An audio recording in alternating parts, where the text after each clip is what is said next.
اور وہ تھی مدینہ کی ریاست. تو ہم نے اس کو بیس کیا تھا اس کے اوپر. ہماری جو آبجیکٹو ریزولوشن ہے, جو قرارداد پاکستان ہے, وہ سب اسی کے اوپر بیس ہے, مدینہ کی ریاست کے اوپر. مثالی اسلامی فلاحی ریاست. دنیا کے ملکوں میں پہلے بھی کہہ بیٹھا ہوں, خوشیاں بنی مسلمانوں کے اندر کہ ایک ایسی ریاست بن رہی ہے جو کہ اسلام کے نام پہ ہے, کیونکہ کوئی اور ریاست اسلام کے نام پہ نہیں بنی سوائے پاکستان کے.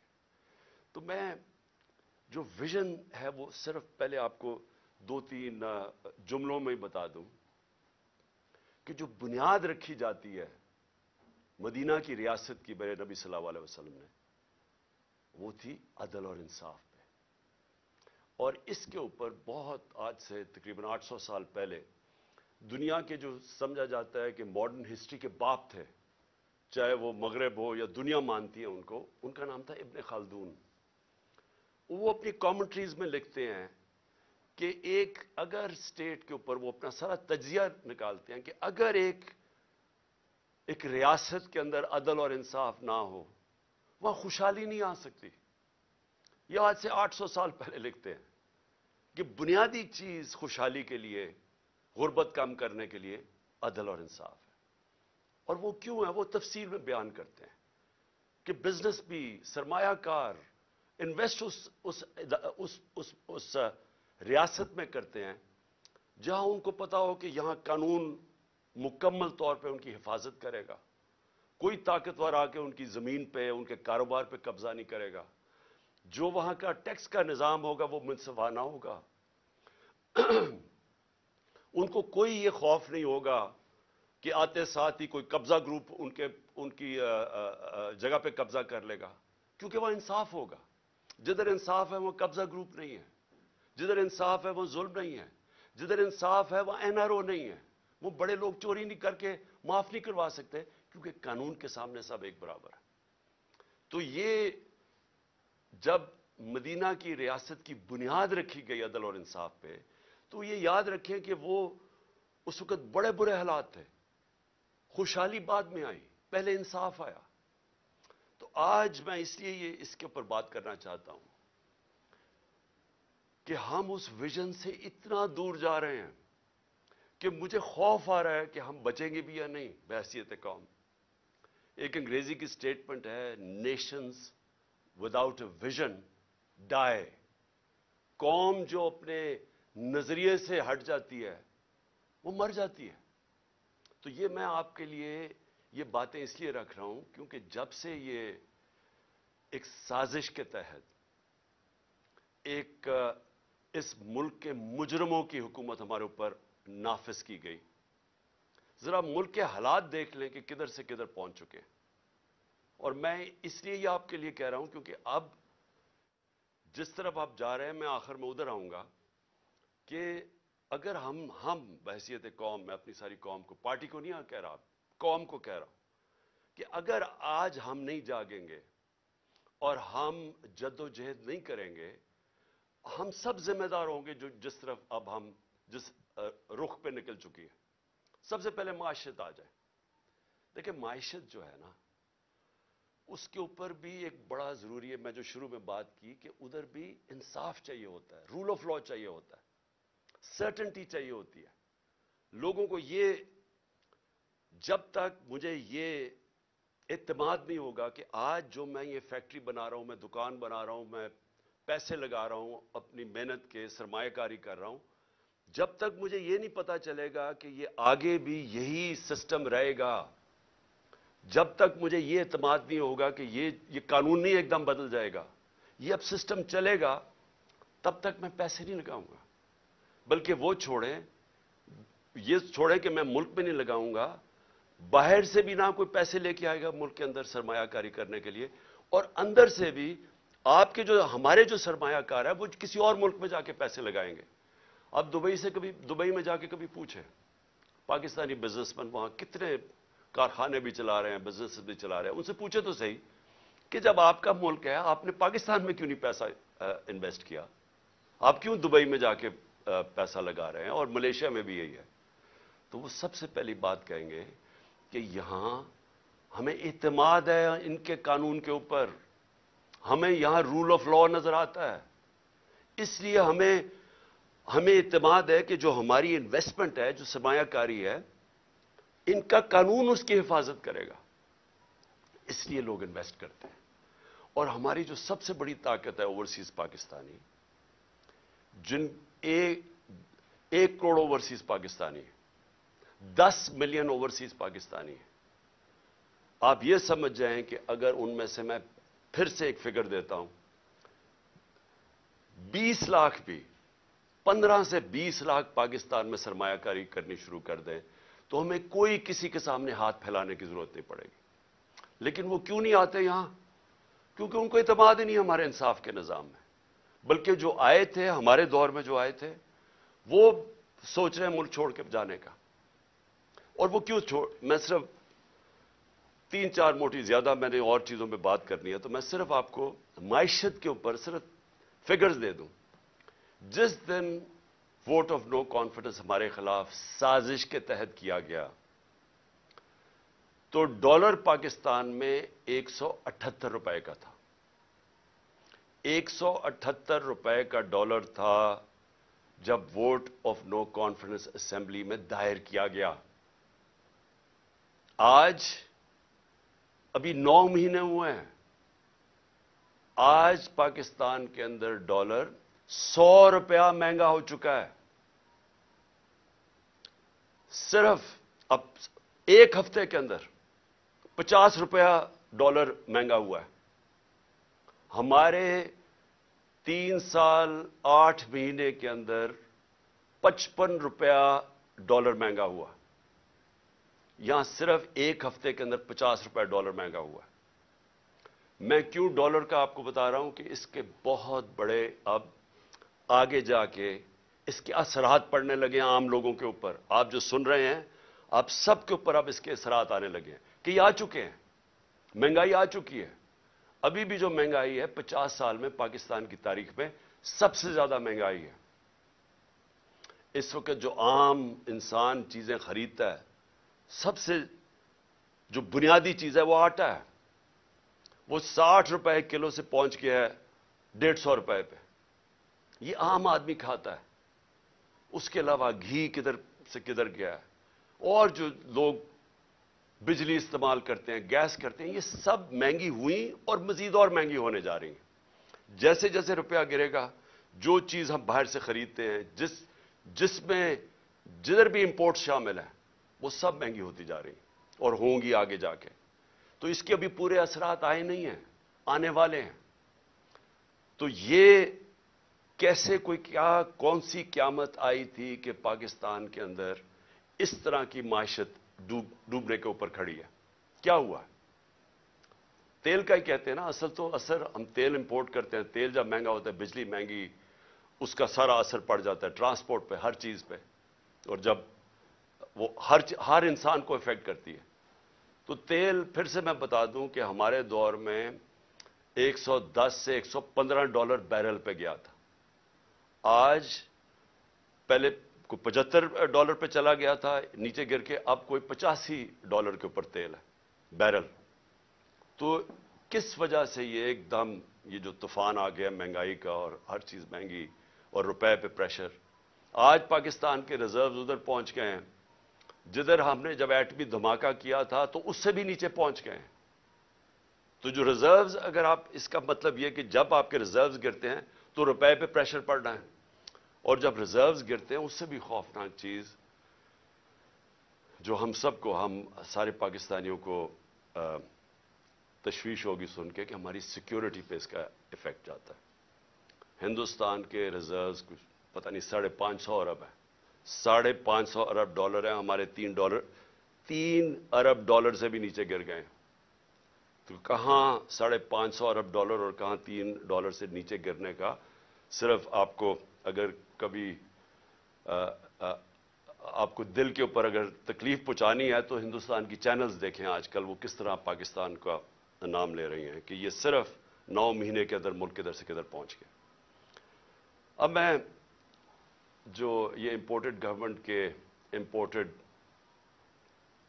فائنانس منسٹر اسحاق ڈار پہلے تو انہوں نے بڑی بڑکیں ماری کہ 200 سے میں نیچے ڈالر کروں گا. پھر IMF کو انہوں نے دھمکیاں دی. پھر موڈیز جو ریٹنگ ایجنسیز ہے اس کو دھمکیاں دی. اور آج اپنے گھٹنے ٹیک لیے ہیں. اور آج کہہ رہے ہیں کہ جی کرتا تو سب کچھ اللہ ہے,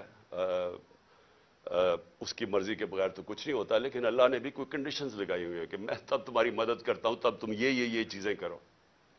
اور اس کے بعد خیرات کے اوپر آ گئے ہیں کہ خیراتی اداروں کو کہیں گے کہ وہ آ کے مدد کریں پاکستان کی. اس کا مطلب کوئی روڈ میپ, کوئی سلوشن نہیں ہے, کوئی آگے راستہ نہیں ہے. ان کو کوئی پتہ نہیں ہے کہ اب یہاں سے آگے جانا کیسے. اور میں آپ کو پیشن گوئی کرتا ہوں کہ یہ جو امپورٹڈ سارے لوگ مسلط کیے گئے یہ بھاگنے کی بھی تیاری کر رہے ہوں گے. ان کا سٹیٹ پاکستان میں نہیں ہے. اسحاق ڈار کے اور ان کے بچوں کی ذرا پراپرٹیز دیکھیں اور ان کے پیسے باہر کتنے پڑے. ان کا جو ماسٹر ہے نواز شریف, اس کی ذرا رہن سہن لندن میں دیکھیں کتنا ہے. آصف زرداری کی کتنی پراپرٹیز باہر پڑی ہوئی ہیں, یہ سب کو پتہ ہے, ہماری ایجنسیز کو پتہ ہے. جو آج لوگ ان کی مدد کر رہے ہیں, جو ہینڈلرز پیچھے سے بیٹھ کے, ان سب کو پتہ ہے کہ ان کی پراپرٹیز کتنی باہر پڑی ہیں, کتنا پیسہ اس ملک کا چوری کر کے گئے. تو آج یہ کہہ رہے ہیں کہ خیرات پہ پاکستان, یعنی کہ بیرون ملک لوگ پیسہ خیرات کے اوپر پاکستان دیں اور اپنا پیسہ باہر رکھا ہوا ہے. کون ان کو پیسہ دے گا؟ تو اس کا مطلب ان کے پاس کوئی روڈ میپ نہیں ہے. تو پہلے تو اکنامکلی آج میں نے بتانا تھا کہ آج ہم کدھر کھڑے ہیں. اس کے بعد دوسری چیز آ جائے جو میں نے شروع کی تھی بات, انصاف اور رول آف لا کی. جو آج ہمارے بنیادی حقوق, فنڈامنٹل رائٹس, جس طرح ان کو مسترد کیا گیا, جس طرح ان کی وائلیشن کی گئی اس جب سے یہ امپورٹڈ حکومت ہمارے اوپر بیٹھی ہے. میں پھر سے ریپیٹ کرتا ہوں, جنرل مشرف کے مارشل لاء میں اپوزیشن میں تھا, مجھے جیل میں ڈالا گیا, لیکن میں آپ کو یقین دلاتا ہوں کہ اس طرح کا کبھی ہم نے ایسا ظلم نہیں دیکھا جو انہوں نے کیا. میں صرف نام لکھے ہوئے ہیں کہ جو انہوں نے ہمارے ساتھ کیا. ڈاکٹر شہباز گل, ایک یونیورسٹی پروفیسر, باہر امریکہ کی یونیورسٹی میں پڑھانے والا, اپنا سب کچھ یعنی بڑی سیلری چھوڑ کے آتا ہے پاکستان. اس کو ننگا کر کے جو تشدد کیا گیا, الٹا لٹکایا گیا, یعنی اس نے جرم کیا کیا تھا؟ کوئی ہمیں بتائے جرم کیا کیا تھا اس نے. اور مجھے افسوس سے کہنا پڑتا ہے کہ ہمارے انصاف کے نظام نے اس کے فنڈامنٹل رائٹس کی حفاظت نہیں کی. اس کے اوپر مزید اور کیسز کر دیے گئے. کبھی وہ کراچی جا رہا ہے تو کبھی بلوچستان میں کیسز کر رہے ہیں. تو کوئی یعنی کدھر گئے ہمارے فنڈامنٹل رائٹس؟ کون سے ملک کے اندر جو اپنے آپ کو جمہوریت کہتا ہے وہاں لوگوں سے ایسے ہوتا ہے جو اس سے ہوا؟ ابھی تک وہ ریکور نہیں کیا شہباز گل. ابھی تک جس طرح اس کے اوپر تشدد کیا گیا, ابھی تک اس کا اثرات اس کے اوپر ہے. کوئی اس کو انصاف ملنے کی آس پاس سے کوئی نظر نہیں آ رہا, بلکہ ابھی بھی کیسز بھگت رہا ہے وہ. اور ایک آدمی جو ملک کی مدد کرنے آیا تھا, اپنی سے بڑا آئیڈیلزم لے کے آیا تھا, وہ پیسے خرچ کر رہے وکیلوں کے اوپر, اپنے کیسز کے اوپر. میں اس کی اس لیے مثال دے رہا ہوں کیونکہ شاید ملک کے غدار ہوں, کوئی دہشت گرد ہوں, تو شاید ان کو تو ایسے ٹریٹ کرتے ہوں, لیکن ایک پولیٹیکل آدمی, ایک سٹیٹمنٹ کے اوپر اس کے اوپر یہ ظلم کیا گیا. پھر جو ARY کا جو اس وقت جو ٹی وی چینل کا اس بیچارے کا جو نیوز ایڈیٹر ہے, اس کو کوئی کام ہی نہیں تھا, اس کو رات کے 3 بجے اٹھا کے لے گئے. مجھے یہ ایک نہیں سمجھ آتی کہ رات کے 3 بجے کیوں اٹھانے آتے ہیں؟ کیوں یہ کیا ایک مہذب معاشرے میں ایک وارنٹ نکلتی ہے, آپ گھر پہ جا کے وارنٹ ڈیلیور کریں اور آپ اٹھا لیں ان کو. لیکن صبح کے 3 بجے جا کے سارے گھر میں اندر دروازے توڑ کے اندر گھس جاتے ہیں, وہاں جا کے ان کی عورتیں ہیں, بچے ہیں, ان کے سامنے یہ ظلم کر رہے ہیں. یہ جو ARY کے جو نیوز ایڈیٹر, ان کے بچوں کے اوپر ابھی تک اثر رہا ہے کہ جو انہوں نے اس طرح کیا. 25 مئی کو جو انہوں نے ہمارے ساتھ کیا, 25 مئی کو لوگوں کے گھروں میں گھسے, 3 بجے تک رات کے لوگوں کے گھروں میں گئے, وہاں اسی طرح دروازے توڑ کے گئے. ایک جو میجر صاحب تھے ان کے گھر میں جب دروازہ توڑ کے گئے تو انہوں نے گولی چلائی. کسی کو کیا پتا کہ ڈاکو آ گیا, کون آ گیا رات کو. تو وہ بیچارہ سپاہی بیچارہ ایسے مارا گیا بیچ میں. ذمہ داری ان کی تھی جنہوں نے آرڈر کیا, اور اس کو اٹھا کے لے گئے اور اس کو پھر اس کے اوپر تشدد کیا. اس کے بیٹا, اس کا کوئی قصور ہی نہیں تھا. وہ کہہ رہے ہیں میجر صاحب کہ میں نے گولی چلائی ہے. اس کے بیٹے کو لے گئے اور جو بیٹے کے اوپر تشدد کیا کتنے مہینے رکھ کے. کدھر گئے فنڈامنٹل رائٹس؟ اور اس کے بعد اعظم سواتی سینیٹر باہر پیسے اس نے جا کے پیٹرول پمپ کے اوپر امریکہ میں کام جھاڑو دے کے اپنی بزنس بنائی, پیسہ بنایا, اور وہی آئیڈیلزم لے کے وہ پیسہ سب اپنا پاکستان بھی لے, پاکستان بھی آ گئے, سینیٹر بن گئے. ایک ٹویٹ کے اوپر, اور ٹویٹ اتنی سچی ٹویٹ ہے کہ باجوہ کو کہہ رہے ہیں کہ آپ نے NRO2 دیا, ساری قوم کہتی ہے اس نے دیا, اس میں تو کوئی شک نہیں ہے. اس کے اوپر جو تشدد کیا گیا, بچوں کے پوتے اور پوتیوں کے سامنے صبح کے 3 بجے گھس کے اس کو پہلے مارا, پھر حوالے کیا گیا نامعلوم افراد کے جن کا نام بھی انہوں نے لیا ہے, اور ان کو اس کے اوپر ننگا کر کے پھر تشدد کیا. پھر ایک گندی ویڈیو بنا کے بیوی کو گھر دے دی, بیوی اور بیٹی کو. یعنی یہ کون سی بنانا ریپبلک میں کدھر گئے فنڈامنٹل رائٹس؟ پھر آگے آ جائیں فواد چودھری,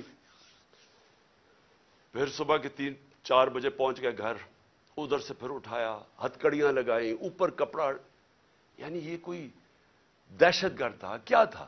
اس کو پھر پھرایا چاروں طرف, اور جو اس سے کیا, چھوٹی بیٹیاں وہ ٹراماٹائزڈ, بیٹیوں کے اوپر اثرات ابھی تک.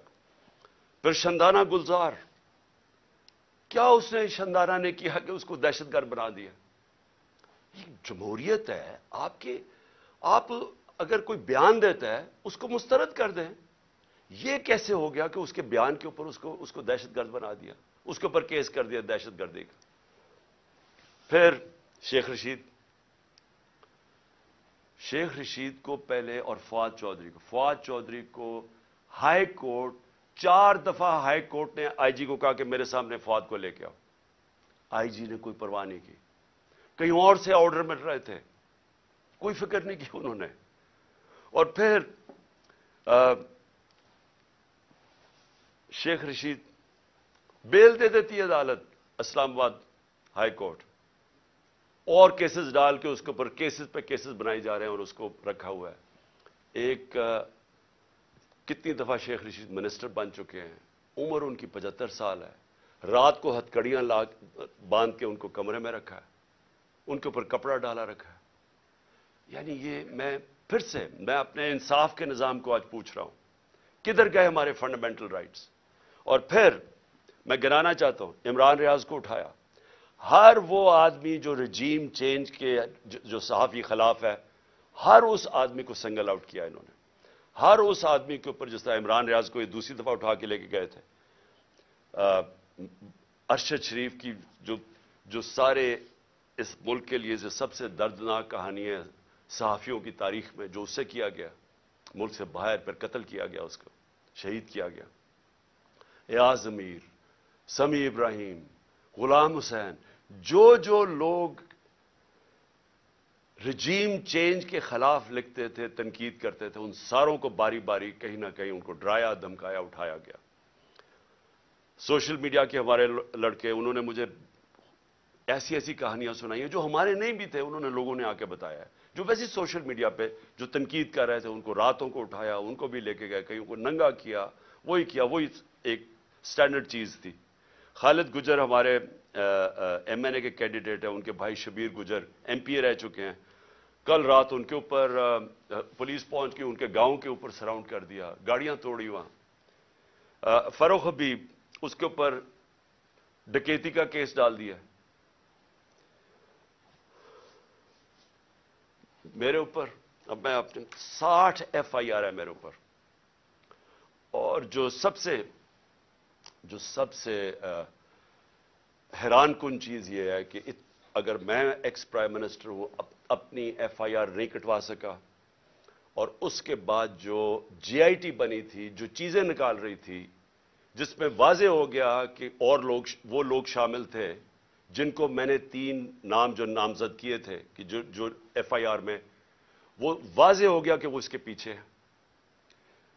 نہ وہ، پھر سے میں کہتا ہوں کہ جو ڈی پی او گجرات، نہ وہ اپنا فون دینے کے لیے تیار تھا، اس کو بھی کہیں سے حکم آ رہا تھا. نہ سی ٹی ڈی کے اندر وہ جو ایس پی تھا، نہ وہ تیار تھا اپنا فون، جس پہ اس نے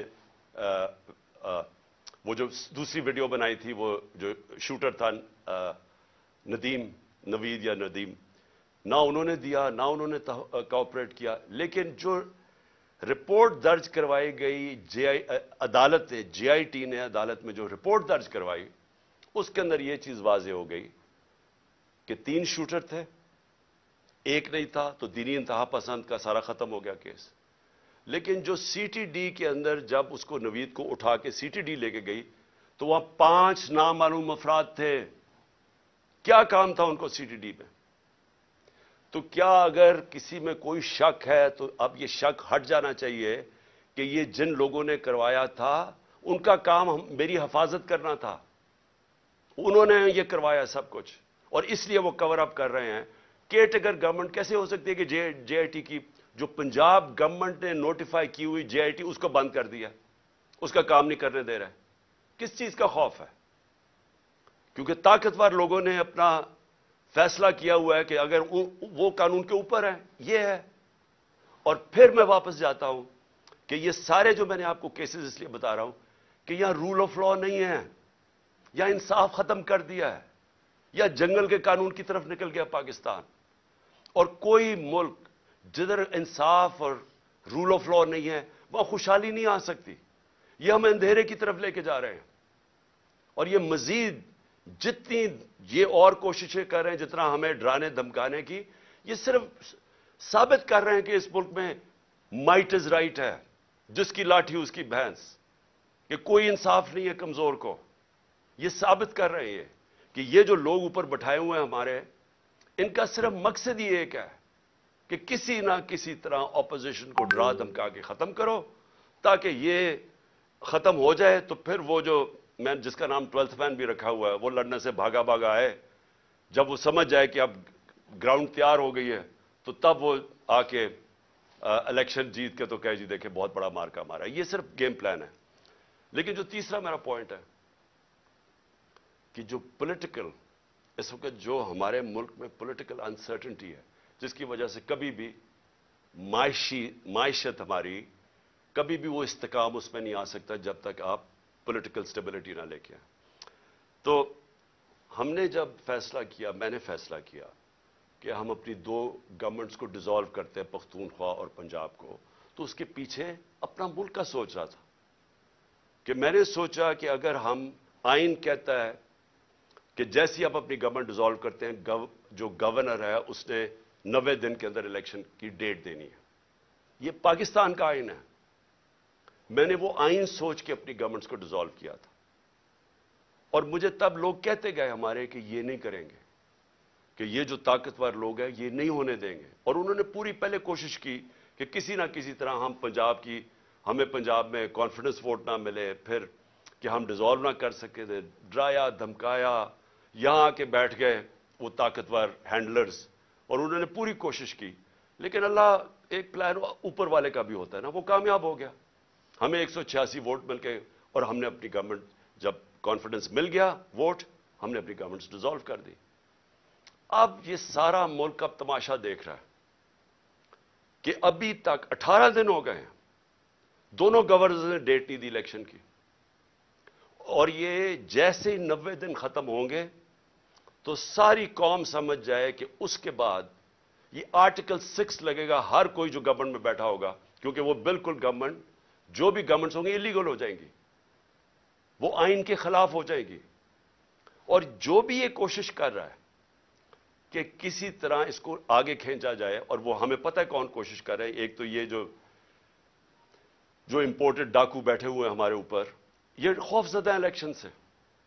ان کو پتہ ہے کہ الیکشن میں یہ جیت نہیں سکتے، اور انہوں نے تیاری کی ہوئی تھی کہ جتنا ٹائم گزرتا رہے گا اس کے اندر یہی حربے استعمال کر کے ہمیں کمزور کرتے جائیں گے، ایف آئی آرز کاٹتے جائیں گے. عمران خان کی جیل کی پلان کیا ہوا ہے کہ اس کو جیل میں ڈالیں گے، اور پھر ہمارے جو سینئر لوگ ہیں ان کو اسی طرح ہراساں کرتے جائیں گے.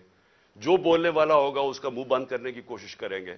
تو یہ ان کا پلان تھا کہ یہ آہستہ آہستہ جب بالکل ہم کمزور ہو جائیں گے تو تب پھر یہ الیکشن کی کوئی ڈیٹ دیں گے. لیکن ہم نے یہ جو اپنی گورنمنٹ ڈیزالو کر کے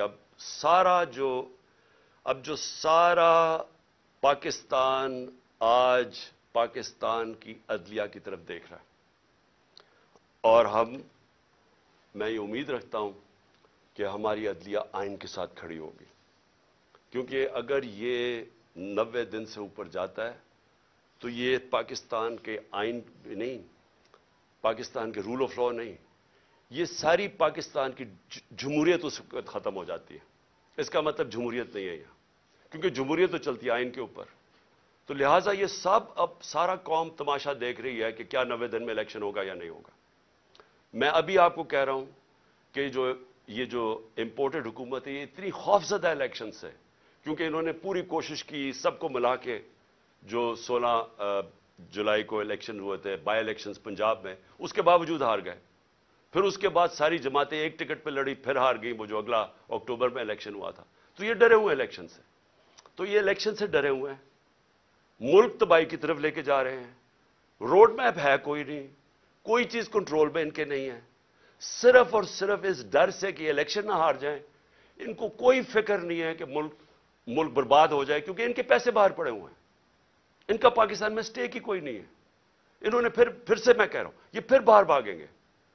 لیکن جو ملک میں رہنے والے لوگ ہیں ان سب کو تو سوچنا چاہیے نا کہ ہم کدھر جا رہے ہیں، اور ان کو فکر کرنی چاہیے، ہم سب کو فکر کرنی چاہیے کہ اگر یہ ملک نہیں ہے تو ہم نہیں ہیں. اور اگر جس طرح معیشت تباہ ہوتی جا رہی ہے تو سب سے پہلے تو ہماری ساورنٹی جا رہی ہے، آزادی ہماری جائے گی، اور جو ہم پہلے سے کہہ بیٹھے. تو میں آخر میں میں ختم کرنے سے پہلے میں یہ جو دہشت گردی ہوئی، دہشت گردی کو بھی پوری کوشش کی گئی کہ کسی نہ کسی طرح اس سے سیاسی فائدہ اٹھایا جائے. میں یہ شہباز شریف کے سامنے رکھنا چاہتا ہوں، کیونکہ شہباز شریف کو کوئی یا تو یاداشت ختم ہو گئی ہے یا پریشر میں آ کے ان کو چیزیں نہیں یاد. تو انہوں نے کہا جی کے پی نے پیسہ نہیں خرچ کیا یا کچھ نہیں کیا یا کے پی ذمہ دار ہے. میں صرف آپ کو بتانا چاہتا ہوں کہ پختونخوا میں 2013 میں جب ہماری حکومت آئی تھی تو تقریباً 700 پولیس والوں نے شہادتیں دے چکے تھے. پولیس ڈیمورلائز تھی، پولیس کے حالات برے تھے اس وقت، کیونکہ پولیس اپنے آپ کو ڈیفینڈ کر رہی تھی، لوگوں کو کیسے ڈیفینڈ کرتی. اور سب سے زیادہ جو قربانی دی وہ پختونخوا اور اب جو قبائلی علاقہ اس کا حصہ بن گیا، قبائلی علاقے کے لوگوں میں سب سے زیادہ قربانی، اور اس کے بعد پختونخوا کے لوگوں نے سب سے زیادہ وار آن ٹیرر میں قربانی دی تھی. اس لیے کل وہ اتنی تعداد میں نکلے ہیں امن مارچ میں، کیونکہ ان خوف ہے کہ پھر سے آپریشن شروع ہوا تو پھر جس وقت آپریشن ہوگا تو اس میں بے قصور شہری مارے جاتے ہیں جس طرح پہلے وہ مارے گئے تھے. تو اس لیے ان کو خوف آ رہا ہے کہ کسی طرح یہ امن ہو وہاں، یہ پھر سے آپریشنز نہ شروع ہو جائیں. لیکن جب شہباز شریف نے کہا نا کہ ہم نے کوئی توجہ نہیں دی، تو میں ذرا صرف آپ کو فگرز بتانا چاہتا ہوں. 9 سال، اور مجھے اس چیز کا فخر ہے کہ ہم جب 2013 کے اوپر آئے تو صرف آپ گراف دیکھ لیں دہشت گردی کا، اس سے پہلے دیکھ لیں اور اس کے بعد سارا دہشت گردی نیچے آئی، اور وہ نیچے آئی میں بتاؤں گا کیوں آئی. اور ہم جب فیڈرل گورنمنٹ میں تھے تو کیوں نہیں اس طرح کی دہشت گردی تھی. تب ہم ذمہ داری تب لیتے ہیں جب ہم گورنمنٹ میں بیٹھے ہوئے تھے. جب گورنمنٹ سے 9 مہینے نکل چکے ہیں، ذمہ داری آپ کی ہے، نااہلی آپ کی ہے. پختونخوا نے 9 سالوں میں 2013 کے بعد 600 ارب روپیہ خرچ کیا سیکیورٹی کے اوپر. اس سے پہلے ٹریننگ کا ایک پولیس کا سکول تھا، 4 سکول بنائے ہمارے ہوتے ہوئے، 4 نئے سکول بنائے گئے پولیس کے ہمارے دور میں 9 سالوں میں. اس سے سب سے امپورٹنٹ چیز کہ ایلیٹ ٹریننگ سکول بنایا نوشہرہ میں، کہ ایلیٹ پولیس اس کی ٹریننگ کی جائے. اسپیشل کمبیٹ فورس بنائی گئی جس کا صرف مقصد تھا کہ دہشت گردی کے لیے ان کو ٹرین کیا جائے. اس کی وجہ سے دہشت گردی نیچے آئی. پھر شہباز شریف نے کوئی کہا کہ جی فورینزک ڈی این اے کی لیبارٹری نہیں بنی. 2017 میں خیبر میڈیکل کالج میں ڈی این اے کی لیبارٹری بنائی گئی. تو میں یہ جو جھوٹ بولے گئے وہ ختم کرنا چاہتا ہوں.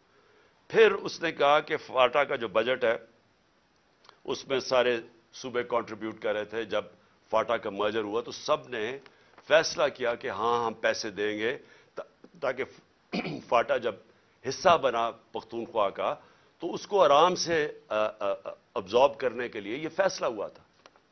میں آپ کو صرف 2 صوبوں نے پیسے دیے تھے.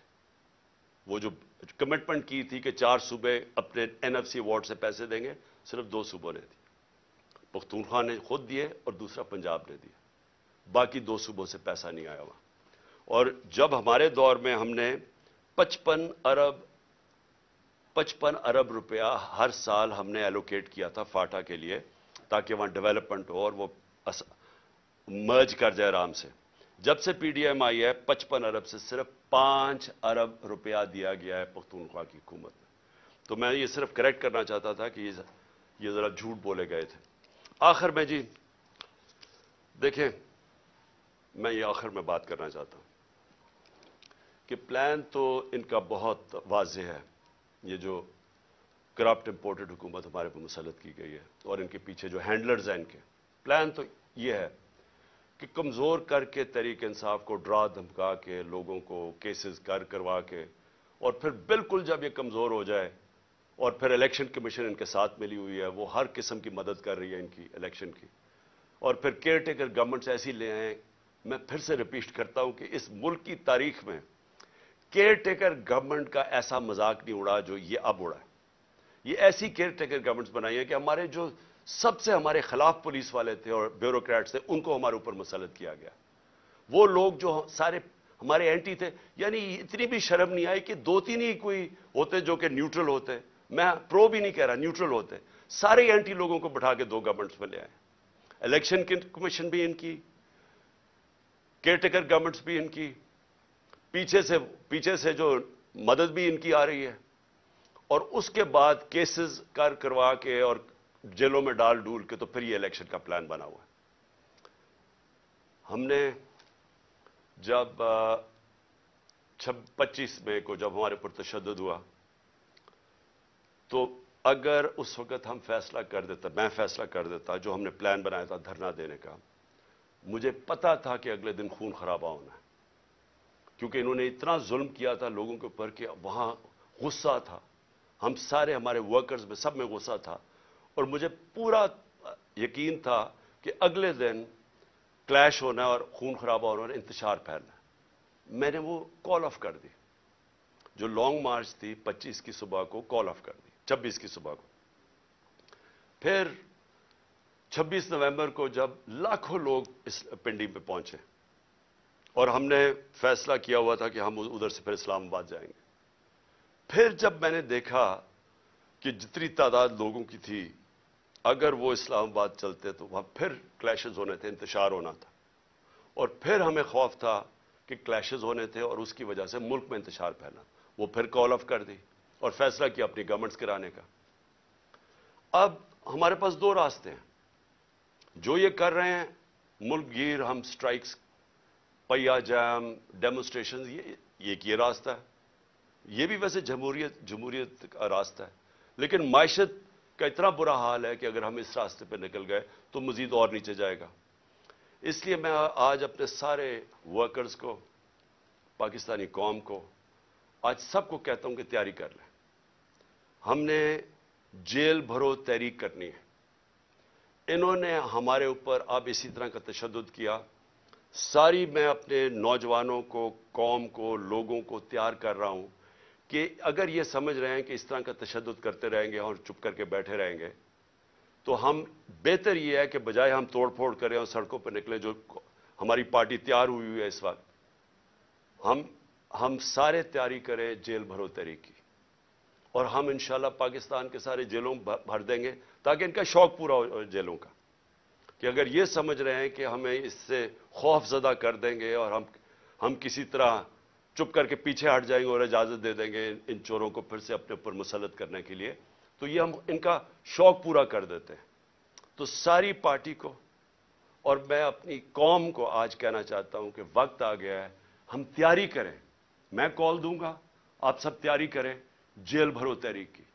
اور جیسے میں آپ کو سگنل کروں گا تو سارے ہمارے لوگ نکلیں گے اور ہم اپنی جا کے گرفتاریاں دیں گے، تاکہ ایک ہی دفعہ ان کو پتہ چل جائے کہ قوم کھڑی کدھر ہے۔ ہمیں پتہ ہے جیلوں میں کتنی کیپیسٹی ہے، اور مجھے پتہ ہے کہ قوم کتنی تیار ہے نکلنے کے لیے، تو ان کا بھی شوق پورا ہو جائے گا کہ دیکھ لیں گے کہ قوم کھڑی کدھر ہے۔ اس لیے میں آج ساروں کو تیار کر رہا ہوں، اور میرے آپ نے سگنل کی انتظار کرنی ہے۔ پاکستان پائندہ باد۔